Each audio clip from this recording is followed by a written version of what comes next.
La Rinconada is a city unlike any other in the world. Perched precariously high in the Peruvian Andes at an altitude of nearly 5,100 meters, over 16,700 feet, this mining town is known as the highest permanent human settlement on Earth. But what makes La Rinconada truly infamous is not its breathtaking height or stunning mountain vistas. Instead, it is the brutal, lawless conditions that define everyday life there. A place where humanity is stripped down to its barest survival instincts and where the struggle to exist is relentless. The city grew rapidly over the last few decades during a massive gold rush. Hundreds of thousands flocked here, lured by the promise of wealth buried beneath the rugged mountains. Yet for most, this promise remains an elusive dream. Instead, La Rinconada has become a sprawling patchwork of ramshackle shacks and dirt streets, devoid of basic infrastructure or sanitation. There are no paved roads, no sewage system, no running water, and almost no access to electricity. The freezing cold of the high Andes, combined with the thin air that makes breathing difficult, adds to the misery that has become the norm for its residents. La Rinconada's population is estimated to be over 50,000, though exact numbers are uncertain. These residents are largely informal gold miners, known locally as cachorreros, who extract gold from the surrounding mountains using primitive tools and dangerous methods. Their daily lives revolve around the grueling, backbreaking work of mining, often in tunnels that are poorly supported and prone to collapse. The work is extremely hazardous, and injuries, illnesses, and deaths are common.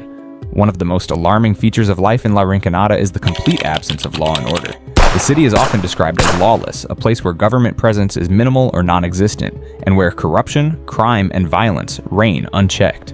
Local authorities have little control, and many mining operations are illegal or informally regulated. Powerful local gangs and criminal networks control access to mining areas, extorting miners, settling disputes through violence. Shootings, assaults, and even murders are common. And many residents live in constant fear. Environmental destruction in La Rinconada is staggering.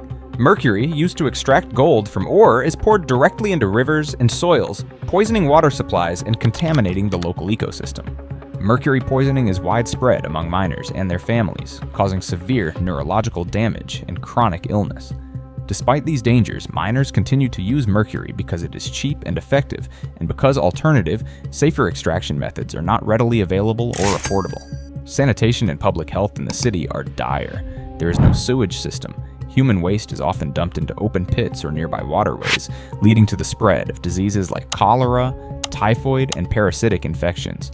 Clean drinking water is scarce, forcing many to consume contaminated water. Medical facilities are scarce and poorly equipped, leaving many illnesses untreated. Malnutrition, respiratory diseases caused by dust and cold, and infections are rampant.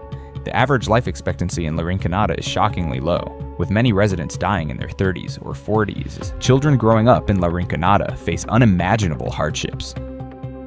Many never attend school as they are required to work in the mines alongside their parents or in other hazardous jobs to help support their families.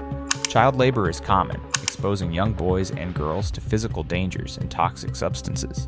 The lack of education limits their future prospects, trapping many in a cycle of poverty and exploitation.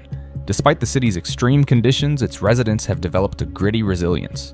Informal markets and small businesses thrive, selling food, tools, and supplies at exorbitant prices. The local economy revolves around the mining industry, but also extends to a range of services catering to miners' needs. There are makeshift schools, churches, and community groups that attempt to provide some semblance of normalcy and support amid the chaos. The social fabric of La Rinconada is fragile, yet complex. Families and friendships form the backbone of survival, with communities coming together to share resources and information. But competition for mining spots and the influence of criminal groups often strain relationships. Drug and alcohol abuse are widespread, seen as both causes and effects of the city's despair. Mental health issues, including depression and suicide, are prevalent but largely unaddressed. La Rinconada's isolation compounds its problems. Located deep in the Andes, it is accessible only by rough mountain roads that are impassable during the rainy season. This remoteness makes it difficult for government agencies or aid organizations to deliver services or enforce laws. Attempts to improve conditions have been sporadic and largely ineffective. Corruption and local resistance hinder reform efforts, and many residents distrust outsiders or fear losing their livelihoods if mining regulations are imposed. The city is a stark symbol of the dark side of gold mining. While gold is a valuable resource fueling global markets and consumer products, the human cost behind it is often hidden. La Rinconada exposes the exploitation, environmental damage, and suffering that can accompany the quest for wealth.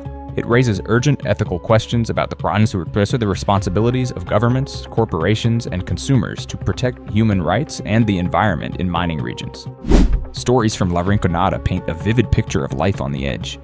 Miners describe waking before dawn to begin digging in icy tunnels, working for hours with little food or rest.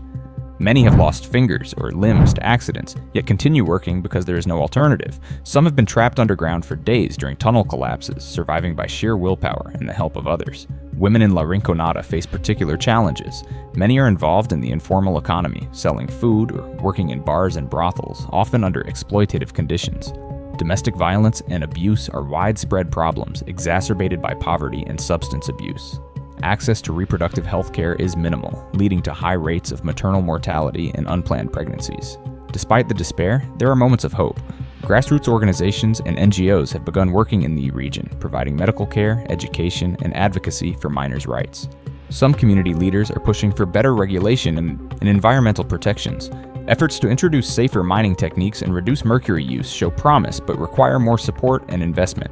La Rinconada challenges us to confront the harsh realities behind luxury goods and electronics that rely on gold. It calls for greater transparency in supply chains and responsible sourcing. It demands that governments prioritize the well-being of vulnerable communities and that the global community recognize the human cost of resource extraction. Visiting La Rinconada is not for the faint of heart. Few outsiders have ventured into the city, and those who have described it as a place of extremes, where beauty and brutality coexist.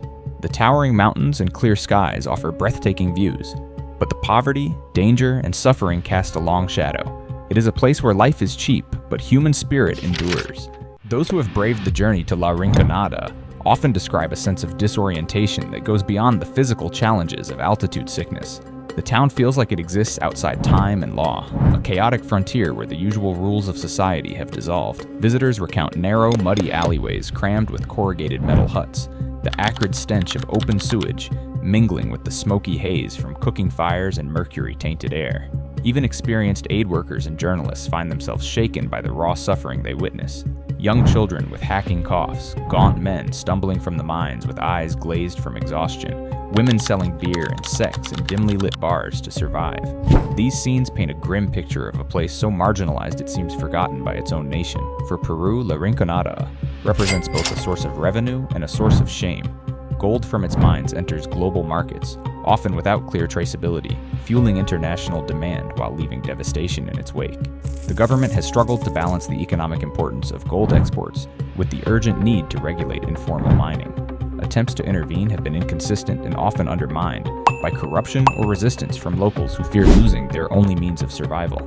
Some officials have launched crackdowns on illegal mining operations, but without viable alternatives, these efforts tend to push activity further underground, making conditions even more dangerous. At other times, proposals to improve infrastructure or health services have faltered, caught in bureaucratic inertia or siphoned away by graft before making a real difference on the ground. International NGOs and aid organizations have tried to fill the void, setting up makeshift clinics, providing vaccinations, or educating miners about safer mercury handling. But the scale of the crisis often dwarfs these well-intentioned efforts. Aid workers speak of the heartbreak of treating children for parasitic infections only to see them return to contaminated water sources the next day, or of teaching miners about mercury's dangers while knowing they have no access to affordable alternatives. Environmental activists highlight the region as a prime example of global supply chains' hidden costs, urging consumers and companies to demand responsibly sourced gold. But real change remains elusive, hampered by limited funding, weak political will, and the sheer isolation of the community. In the end, La Rinconada is more than just a mining town. It stands as a stark mirror reflecting the darkest excesses of human greed, exploitation, and neglect. It exposes the brutal consequences when profit is prioritized over people, when governments turn a blind eye to suffering, and when vulnerable communities are left to fend for themselves in hostile environments. Yet amid this harsh reality, La Rinconada also reveals the incredible resilience and unbreakable spirit of its people. Those who, despite unimaginable hardships, refuse to give up, who cling to hope and fight daily for survival. Their determination to endure in one of the most inhuman places on Earth challenges us to reconsider our values and responsibilities.